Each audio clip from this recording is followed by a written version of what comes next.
عربی زبان میں ہنسنے کے لیے 3 الفاظ آتے ہیں۔ ایک لفظ ہے قہقہہ، دوسرا لفظ ہے ضحک اور تیسرا لفظ ہے تبسم۔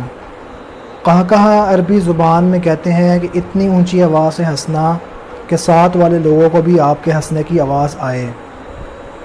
اور ضحک عربی زبان میں اس ہنسنے کو کہتے ہیں جس میں ہنسنے کی آواز انسان کو صرف اپنے آپ کو آئے، دوسرے لوگوں کو نہ جائے۔ اور تیسرے نمبر پر ہے تبسم۔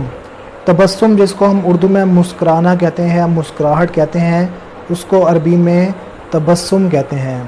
اور نبی علیہ السلام بھی اکثر جو تھے وہ تبسم ہی فرماتے تھے، یعنی کیونکہ جو تبسم ہوتا ہے یہی جو ہے انسان کے کامل انسان ہوتا ہے اس کی شان کے مناسب ہوتا ہے۔ اس لیے نبی علیہ السلام اکثر جو ہے حالات میں تبسم فرماتے تھے، لیکن کبھی کبھی نبی علیہ السلام تھوڑا سا زیادہ بھی ہنستے تھے جس سے آپ کے داڑھ وغیرہ بھی نظر آتے تھے۔